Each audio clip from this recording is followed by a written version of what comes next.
Bonjour, bienvenue à cet entretien avec le docteur Yannick Duguay, qui est anesthésiste à l'hôpital régional Chaleur de Bathurst. Avant de se lancer dans ses études de médecine, le docteur Duguay a obtenu un diplôme en biochimie, ensuite un PhD qui a donné une solide base scientifique qui a influencé sa carrière comme anesthésiologiste. Aujourd'hui, nous avons l'honneur de discuter avec lui pour parler un peu de l'anesthésie par opération, voir un peu comment ça se passe, tout ça, lorsque vous subissez une chirurgie du côté anesthésique.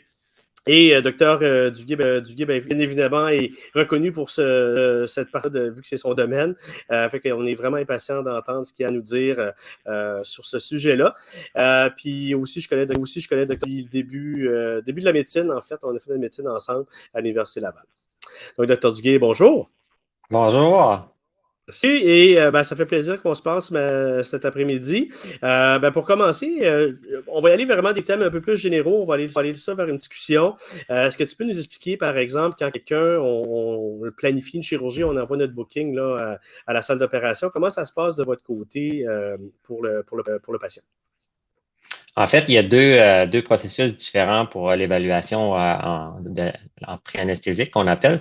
Puis, en fait, le premier, c'est s'il y a quelque chose qui a été identifié chez le patient, soit par son type de chirurgie, des conditions du patient, ou si quelque chose qui a été identifié par l'infirmière du pré-op par elle-même ou en nous parlant à nous. Là, il y a une évaluation là, qui va se faire souvent même avant le booking, quand le patient est cédulé, mais il n'y a pas encore de date pour sa chirurgie. Puis le but de ça, c'est que l'anesthésiste va réviser le dossier. Puis le but, c'est d'optimiser le patient, puis de rendre la chirurgie et l'anesthésie le plus sécuritaire possible. Puis de voir, bien sûr, si l'anesthésie est possible. C'est un processus qui se fait assez rigoureusement dans le but de... Puis au besoin, là, on utilise nos collègues, on les utilise pas, on collabore avec nos collègues en médecine interne ou en cardiologie ou d'autres spécialités qui nous aident pour optimiser le patient. Là. Sinon, l'autre Excellent. processus, c'est quand un patient est booké pour une chirurgie, puis on va voir le dossier avant la chirurgie. Mhm. On va faire un peu le même processus. On va réviser le dossier du patient. Il faut comprendre qu'en anesthésie, il y a beaucoup de combinaisons différentes. La combinaison patient et chirurgie. Donc, c'est le travail de l'anesthésiste d'évaluer selon le dossier du patient si tout est correct pour l'anesthésie puis la chirurgie pour aller de l'avant de façon sécuritaire. Oui, excellent, mais merci beaucoup. Oui. Puis comment qu'un patient se prépare adéquatement? Y a-t-il des choses qu'ils peuvent faire avant ou bien se préparer à l'anesthésie? En fait, il y a quelque chose qui va paraître un peu trivial, là, mais la préparation de base avant une chirurgie, là, c'est de bien se laver, de prendre une douche, de couper ses ongles, puis Oui. d'éviter là, tout ce qui est maquillage, bagues, bijoux, etc. Puis le but de tout ça, ben, c'est de diminuer le risque infectieux là, durant la Pour la procédure, chirurgie aussi. puis pour la chirurgie. Puis aussi, de notre côté, c'est certain que quelqu'un qui a un piercing sur la langue, ben ça pose des dangers là, supplémentaires là, pour la procédure. C'est toutes des choses qui vont vous être expliquées, là, qui sont expliquées aux patients là, avant la chirurgie par les gens qui travaillent avec nous. Mais en Mhm. gros, là, une bonne douche, puis se couper les ongles, puis s'assurer d'être le plus propre possible, c'est sûrement la base. Puis Mhm. pour ce qui est de niveau de l'anesthésie comme telle, il y a certains critères, surtout comme le jeûne. On demande aux patients d'être à jeun habituellement à minuit, à partir de minuit, la journée de leur chirurgie. Puis, ça ne veut pas dire qu'il faut prendre un autre souper à 11h30 le soir, mais c'est surtout pour rendre l'anesthésie plus sécuritaire. Puis, Mhm. c'est à ce niveau-là. C'est tous des renseignements qui sont donnés par les infirmières quand ils vont vous appeler, quand ils appellent le patient là, pour céduler la chirurgie. Puis, il faut aussi pas changer rien dans notre routine normale de vie avant une chirurgie, par exemple, pas d'excès alimentaire. Puis on en parle un petit peu plus tard, je pense, là, de l'alcool et compagnie, là, mais faut rester avec une routine assez normale. OK. Faut savoir aussi que la plupart des patients arrivent un peu stressés pour leur journée de leur chirurgie, puis c'est un peu normal. Je fais toujours la même blague. Si vous n'êtes pas stressé, c'est moi qui vais être stressé. Fait que faut se dire que l'anesthésie, c'est très sécuritaire. Puis il faut essayer de dormir le mieux possible avant une chirurgie. Parce que l'anesthésie, c'est pas un sommeil réparateur. Donc, faut toujours arriver à sa chirurgie dans la meilleure forme possible. Parfait. Euh, Donc, ma prochaine question, en fait, c'est justement en lien avec la consommation, mais je veux juste faire un petit retour sur celui-là. Oui, Tantôt, tu parlais d'être à jeun. Pourquoi il oui. faut être à jeun avant l'anesthésie? Fait que quand on induit l'anesthésie, on enlève des mécanismes de défense du corps pour faire ce qu'on appelle pour éviter de s'aspirer. Fait que Mhm. on sait tous que notre gorge dans le fond, notre œsophage est très proche de notre trachée, le tube pour respirer et le tube pour manger. Tout le monde est déjà étouffé en parlant, en prenant en mangeant, puis tout ça. Fait qu'il y a des mécanismes dans le corps pour éviter que la nourriture qu'on mange se descende dans nos poumons. Quand on Ouais. endort quelqu'un, on enlève ces mécanismes de protection-là. Fait que, Mhm. si quelqu'un a un estomac qui est vraiment plein, puis il se passe quelque chose, puis il vaut mieux que ça, il y a un risque qui est très théorique, mais d'aspirer la nourriture dans ses poumons. Mhm. Faut le savoir, c'est très, très, très, très faible ce risque-là. Mais comme en anesthésie, on a une approche ultra sécuritaire. On est très fiers d'être la spécialité chirurgicale agrandie de loin la plus sécuritaire. Puis depuis les années 90, là, il y a beaucoup, beaucoup d'efforts qui ont été mis pour rendre l'anesthésie excessivement sécuritaire. Ouais. Euh, Fait que on parle du risque général en anesthésie là, de 1 à 100, sur 10 000 à 1 sur 100 000, ce qui est très, très, beaucoup plus Très sécuritaire faible. que bien d'autres spécialités. Donc, c'est Mhm. pour ça. Fait qu'on demande aux patients d'être à jeun pour protéger leurs poumons là, comme ça. Excellent. Euh, Théo, tantôt, on parlait un petit peu de l'alcool, les drogues, tout ça qui est en termes de consommation. Y a-t-il des recommandations que vous avez à ce sujet-là? Je sais que moi, en chirurgie plastique, je demande toujours au moins 4 semaines là, pour le tabac, mais vous autres, c'est peut-être un peu plus long. Donc, pouvez-vous élaborer là-dessus? Oui, fait que il y a plusieurs catégories de médicaments et de drogues en anesthésie qui ont toutes des recommandations particulières. Si on commence par la première, qui est les drogues qui sont prescrites par des docteurs, fait que les Mhm. médicaments, chaque patient est unique, puis ça, c'est les instructions vont être données là, par le chirurgien et par les infirmières au préop. Il y a certains médicaments qu'il faut absolument arrêter avant une chirurgie. Il y a des périodes de temps. On pense aux anticoagulants. Mais il y a aussi certains Mhm. médicaments qu'on ne doit pas prendre le jour de la chirurgie, comme certains antihypertenseurs. Puis il y a d'autres médicaments qui doivent absolument être pris la journée de la chirurgie, comme des médicaments pour la thyroïde ou le Parkinson, plein d'autres pathologies. Donc, c'est vraiment du cas par cas pour les médicaments. Puis c'est super important de respecter ce que l'infirmière ou notre chirurgien va nous dire pour ça, parce que ça pourrait mener à l'annulation de notre chirurgie si on juge que votre chirurgie est pas sécuritaire et optimale. Ensuite, il vient les différentes catégories de drogues légales. Donc, si on commence par le tabac, c'est celui qui nous complique le plus notre travail. Donc, le tabac, ça rend les poumons très sensibles, ça fait des sécrétions, ça change beaucoup la capacité respiratoire. Fait que, Mhm. comme notre travail, c'était de maintenir ça, ben, c'est ce qui complique vraiment notre travail. Au niveau de si un patient veut arrêter ou diminuer sa consommation de tabac, on dit jamais arrêter moins de 8 semaines avant la chirurgie. Donc, à partir de 8 semaines, là, ça devient bien. C'est un peu paradoxal qu'on dise pas, ouais, une semaine avant ma chirurgie, je devrais arrêter de fumer. Non, parce que un fumeur de longue date, s'il arrête dans les deux semaines où ce qu'il va arrêter, il va faire encore plus de sécrétion. Il y a comme une réadaptation physiologique, là, le fait d'arrêter de fumer. Donc, Ouais. à 2 semaines avant, c'est vraiment pas une bonne idée. Mhm. 4 semaines, c'est un bon minimum. 8 semaines, c'est encore mieux. OK. On le sait que la dépendance à la nicotine est excessivement forte, puis on s'attend pas à ce que tous les patients deviennent clean, clean, clean de la nicotine. C'est Mhm. certain que diminuer sa consommation, c'est toujours bon. Euh, Ouais. je dis toujours la même chose. Chaque pas vers la diminution est un pas vers l'arrêt. Puis de diminuer graduellement sa consommation, c'est toujours bon. Le tabac, ça n'a pas juste des effets négatifs pour nous en anesthésie, là, ça en a aussi pour la chirurgie de votre côté, la guérison, plein de choses. Effectivement. Effectivement. Puis c'est associé à énormément de complications puis de problèmes, donc c'est vraiment à ce niveau-là. Donc, Top. arrêt, si possible, 8 semaines avant. Il y a certaines chirurgies que on voudra pas les faire si le patient est un fumeur parce que le risque de complications est trop élevé.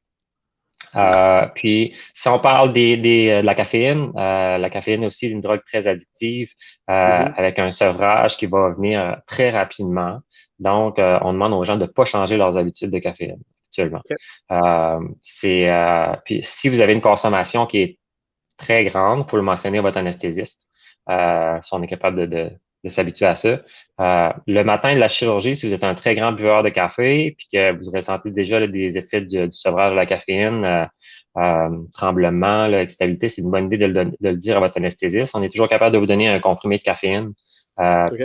avant la chirurgie pour contrecarrer ces effets-là. OK. Le mal OK. de tête de sevrage est un confondant assez majeur là, pour certaines procédures. Sinon, toutes les autres drogues, le message clé ici, que ce soit marijuana ou les drogues plus dures, la cocaïne, amphétamine, speed, etc., le message clé, c'est qu'il faut toujours le dire à votre anesthésiste. On n'est pas là pour vous juger, on n'est pas là pour, euh, pour, euh, pour vous juger exactement. On est là pour rendre la chirurgie le plus sécuritaire possible. Il y a Mhm. certaines drogues qui sont pas compatibles avec l'anesthésie s'ils sont pris dans les derniers 24 heures. Puis, on parle d'anesthésie en chirurgie élective, bien sûr, pas en urgence. Mhm. On est capable de s'adapter en chirurgie urgente, mais en électif, on veut les éviter.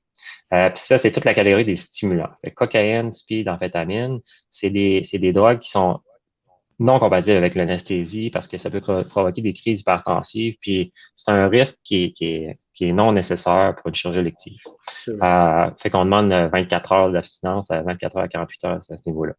Si jamais vous en avez pris, il faut en discuter avec votre anesthésiste. Lui, il va avoir une discussion, ce qu'on appelle le consentement éclairé. Il va avoir une discussion avec vous sur les risques, sur la procédure, puis est-ce que ça engage de plus, puis c'est ça. Bien sûr, ben, si un patient est intoxiqué la journée de la chirurgie, ben, il n'est pas apte à subir une chirurgie parce qu'il n'a pas le contrôle de sa pensée. Fait que ça, Absolument. c'est Mhm. un... Puis pour le reste, sinon, il y a il n'y a pas d'autre chose pour les drogues, c'est à peu près ça. Fait que toujours le dire à votre anesthésiste, vous ne serez jamais jugé, vous allez juste être soigné. Puis de toute façon, il va s'en rendre compte durant la chirurgie avec les signes qui vont Oui, avec. oui, On peut oui. pas le cacher. Puis, ah oui, j'ai oublié l'alcool. Ah L'alcool, oui, oui, oui, oui, oui. ouais, OK. Fait que l'alcool, le plus fréquent de la gang. L'alcool, dans le fond, ça a beaucoup d'effets en chronique et en aigu. Les gens qui même, ça aussi, c'est important de le dire à votre anesthésiste, même si vous prenez une à deux consommations par jour, ce qui est recommandé par les organismes gouvernementaux, qui est même pas un excès pour eux, Mhm. faut le dire à votre anesthésiste. Ça change des choses, comment vous allez métaboliser les médicaments, certains médicaments, puis ça change votre résistance, votre sensibilité à certains autres médicaments. Ouais. Nous, ça fait partie de notre travail de s'adapter à ça. Euh, En aigu, c'est une très, très mauvaise idée de prendre de l'alcool la veille, dans les 48 heures avant votre chirurgie. Même si vous êtes capable de juste le réduire au complet, ça change votre risque de saignement, ça change plein de choses, l'alcool OK. en aigu comme ça. Absolument. Puis, si vous êtes une personne avec une dépendance à l'alcool, ben, c'est important de le mentionner à votre chirurgien. Puis, on va planifier quelque chose, là, si on est capable de planifier des choses pour vous aider, parce qu'on les gens qui ont des fortes dépendances à l'alcool peuvent pas arrêter ça comme ça, là, c'est vraiment trop dangereux. Puis, ben, il y a des choses qu'on peut faire là, pour une chirurgie élective sécuritaire. Excellent. Hey, merci beaucoup. C'est super intéressant. Ça. Allons plus dans le vif du sujet. Bon, le patient est arrivé à l'hôpital. On est le jour de chirurgie, c'est le matin.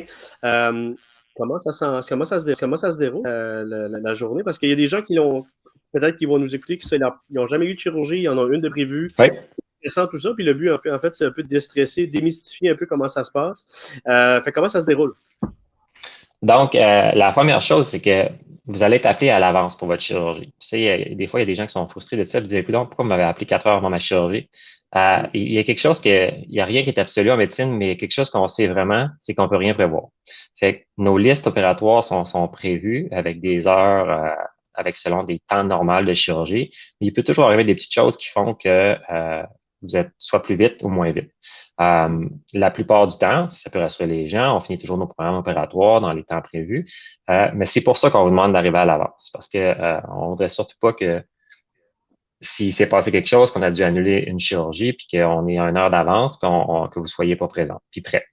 Il y a des choses qui vont être faites quand le patient arrive à l'hôpital. On a ce qu'on appelle le processus d'admission à l'hôpital, puis ça c'est fait par les infirmières qui travaillent avec nous. Il y a des choses qui vont être vérifiées par les infirmières, puis vous préparez pour avant la chirurgie. Ensuite, Mhm. quand ça va être votre tour pour la chirurgie, ben là, votre équipe médicale va venir vous voir, fait que votre chirurgien va venir vous voir, puis votre anesthésiste aussi. Fait que comme Mhm. j'expliquais au début, si c'est il n'y a pas eu d'anesthésie, d'évaluation anesthésique avant, on va faire une espèce de checklist des différentes conditions qui sont importantes pour nous à savoir. Puis on va Mhm. discuter avec le patient là, de quel genre d'anesthésie il veut. Je ne rentrerai pas là-dedans aujourd'hui parce que c'est un sujet un petit peu vaste d'avoir les différentes sortes d'anesthésie, le gelé versus endormi versus d'autres choses. Mhm. Mais en gros, ça, c'est une discussion qui doit avoir lieu là, avec l'anesthésiste selon la chirurgie puis la procédure puis le patient. Yeah. Quand tout le monde est prêt, vous allez entrer au bloc opératoire. On va vous rouler dans une civière. C'est comme ça. Même si vous êtes un méga athlète, vous allez être roulé dans une civière. On va vous emmener dans la salle opératoire. Puis, dans la salle opératoire, on va vous installer sur la table d'opération. Puis, le transfert sur la table d'opération. Puis là, on va installer des choses pour vous surveiller pendant la chirurgie, ce qu'on appelle l'installation du monitoring. Peu importe que ce soit, il y a ce qu'on appelle une petite chirurgie, mais malgré que j'aime pas dire qu'il y a des petites chirurgies ou une chirurgie très majeure, ça va être le même monitoring de base qui est toujours installé pour tous les patients. On installe pour surveiller la pression artérielle, le cœur, les collants de l'électrocardiogramme, on suit l'oxygène dans le sang, plein de choses. Fait que c'est toutes des choses qu'on installe avant de commencer la préparation. Ensuite, on va installer une voie intraveineuse. Certains anesthésistes l'installent avant d'entrer dans la salle, d'autres l'installent dans la salle. C'est variable. Mhm. Puis, il faut comprendre qu'en anesthésie, presque tous nos médicaments sont intraveineux. Donc, ça prend absolument une voie intraveineuse là, pour effectuer une anesthésie sécuritaire. Certains anesthésistes vont geler la peau avant de mettre la voie veineuse. Ça enlève de beaucoup la douleur là, reliée à la, à la- l'insertion de l'intraveineuse. Si vous avez si le patient a une phobie des aiguilles, c'est super important de le mentionner à votre anesthésiste. Il y a toujours des choses qu'on peut faire là, pour vous aider avec ça. Puis, on veut surtout éviter que vous fassiez un beau choc vagal là, pendant qu'on vous installe votre voie veineuse. Ensuite, on fait ce qu'on appelle la préoxygénation. Si on fait une anesthésie générale, fait qu'on va vous faire respirer de l'oxygène dans un masque. Le masque est Mhm. neuf à chaque fois. Puis, il y a Mhm. juste de l'oxygène là-dedans. Il n'y a aucun autre médicament. Tous les médicaments pour ce qu'on appelle l'induction de l'anesthésie vont venir par les veines. La recette est différente à chaque fois, puis différente pour chaque anesthésiste, puis chaque patient, puis chaque condition, puis chaque chirurgie. Puis je dis tout le temps à la blague, c'est pour ça qu'une résidence d'anesthésie, ça dure 5 ans. Il faut apprendre les différentes façons de faire, puis il n'y a pas de recette là, commune à tout le Magique. monde. Ouais. Mhm. Pour le patient, vous allez avoir l'impression d'être un peu plus comme la tête qui tourne, des choses comme ça. Puis les médicaments qu'on utilise sont très puissants. Puis vous allez tomber endormi rapidement. Euh, les fameux le compter jusqu'à 3, là, il y a personne il n'y a pas vraiment Il monde n'y qui a se rend pas jusqu'à de 2. c'est qui se rend. Fait que ça, c'est ce qu'on appelle l'induction. Ensuite, on a le maintien anesthésique. Fait que ça, c'est notre travail de surveiller le patient pendant qui est sous anesthésie, puis pendant la chirurgie, puis s'assurer que tout demeure sécuritaire. Puis Ouais. au besoin, là, on s'ajuste avec certains médicaments et autres. Quand la chirurgie est bien terminée, puis le maintien anesthésique, là, il y a beaucoup de gens qui se disent tout le temps là, combien de temps tu m'endors, tout ça. Il n'y a pas de temps. Mhm. Quand on induit l'anesthésie, on tombe endormi. Ensuite, quand on maintient l'anesthésie, je peux la maintenir là, indéfiniment. Il n'y a pas de problème. Fait que il n'y a pas de dose reliée à 1 heure, 2 heures, 3 heures, 4 heures. Puis là, Mhm. j'aurais pas eu assez pour ma chirurgie. C'est pas comme ça que ça fonctionne. Fait Ouais. qu'on vous maintient endormi pendant la procédure. Puis après, quand la procédure est bien terminée, que le chirurgien a tout complété ce qu'il avait à faire, que ce soit la chirurgie, un plâtre, whatever, Mhm. là, on va réveiller le patient. Ça, on appelle ça l'émergence. Donc, on réveille le patient, puis cet éveil-là peut se faire dans la salle opératoire. Puis, des fois, les patients peuvent avoir l'impression, je me suis comme mal réveillé, tout ça. C'est souvent une impression. Parce que comment ça fonctionne, le réveil, c'est que euh, les parties du cerveau se réveillent à des temps différents selon des personnes différentes. Puis, Mhm. la dernière partie qui se réveille, c'est l'intégration. Donc, certains de nos sens peuvent être éveillés, mais l'intégration du signal, des fois, peut pas être optimale. Puis c'est pour ça que après l'émergence, là, on a la période post-anesthésique. Puis ça se fait en surveillance, là, 1 à 1 avec une infirmière. Ouais. puis parce que c'est une période qui était aussi critique que l'induction d'anesthésie, puis avec le même monitoring qui se fait en salle de réveil ou en salle d'opération, la plupart du temps en salle de réveil. Puis les gens qui se disent qu'ils sont un petit peu mêlés là, après l'anesthésie, c'est cette période-là où que tous les cerveaux, dans le fond, n'est pas complètement réveillés. Avec nos drogues modernes, nos médicaments modernes, cette période-là est très courte. Habituellement, on parle d'une quinzaine de minutes. Bien sûr, ça dépend du type de chirurgie. Si votre chirurgie a duré 8 heures, ben cette période-là va être plus longue, puis c'est normal parce que il y a une accumulation. Puis je dis tout le temps la même chose. Une anesthésie, ça vient avec une chirurgie. Il ne faut pas oublier ce qui est arrivé de l'autre côté du drap. Puis, ouais. C'est ça, la salle de réveil, ben on a des critères pour vous libérer. Dans le fond, quand vous allez avoir atteint certains critères, ben, ça veut dire que vous êtes assez réveillé pour pouvoir passer à la prochaine étape. Ah, c'est intéressant. Puis souvent, on va parler aux patients dans cette période d'émergence, puis souvent, ils ne se rappellent pas qu'on leur a parlé. Là, ça Non. arrive assez souvent. Plusieurs de nos médicaments sont amnésiques. Ouais. Ça, c'est un point intéressant. Les gens qui disent, je vais tout oublier, je vais tout oublier. Nos médicaments, c'est ce qu'on appelle, ils font de l'amnésie en aval, pas avant. Fait que tout ce que vous sachiez avant de vous faire endormir, vous allez le savoir encore. Puis, mais c'est vraiment la période où est-ce que vous allez dormir. C'est ce qu'on appelle le grand trou noir. Là. C'est cette période-là, habituellement, il n'y a aucun souvenir. Je fais souvent la blague les gens qui sont un peu stressés, je leur dis, saviez-vous jouer du piano? Savez-vous jouer du piano? S'ils me répondent non, vous le saurez pas plus après l'anesthésie. On n'ajoute rien de nouveau, c'est juste la période endormie là, qui est un trou noir. Puis pendant cette période-là, qu'on est endormi, on a parlé de la c'est sûr que nous, on coupe les gens, là, je veux dire, c'est ça le travail. Là. Est-ce qu'on ressent la douleur? Parce que des fois, comme chirurgien, des fois, on a l'impression que le patient va bouger un petit peu pendant l'anesthésie. Ou est-ce que c'est une douleur qu'ils ressentent réellement ou c'est plus un réflexe? Fait que, un principe de base en anesthésie, c'est qu'on contrôle trois choses. Si on garde ça excessivement simple, donc on contrôle l'amnésie, donc le fait d'être endormi, de ne pas avoir conscience de la chirurgie. On contrôle aussi la douleur, ça c'est la partie analgésique. Fait que ça, c'est une partie de notre travail. Puis la dernière chose qu'on contrôle, c'est les mouvements du patient. Si on se concentre sur la douleur, la gestion de la douleur en anesthésie, c'est quelque chose qu'on prend vraiment à cœur. Puis ça va souvent commencer quand la personne est réveillée, puis qu'on fait l'évaluation du patient. On fait ce qu'on appelle de l'analgésie préemptive. Dans le fond, c'est prévenir la douleur. Vous allez recevoir des comprimés par la bouche, ça fait du vulgare Tylenol, puis des fois d'autres médicaments pour aider à ce que tout le reste fonctionne mieux pendant la chirurgie. La douleur, elle est là pendant la chirurgie, c'est juste que nous, on va la bloquer. Fait que il y a différentes façons qu'on a beaucoup d'armes qu'on peut utiliser. Puis aussi, faut penser au fait que la conscience est diminuée, donc l'intégrateur de la douleur est pas là. Mais la douleur a quand même des répercussions sur la pression, des choses comme ça. Fait qu'on veut éviter ça pendant une chirurgie. Fait que c'est pour ça qu'on va la contrôler. Puis il y a différentes façons qu'on peut le faire. Puis on utilise souvent des cocktails pour ce qu'on appelle l'analgésie multimodale. Donc, plusieurs armes en même temps pour essayer d'aller frapper sur plusieurs choses.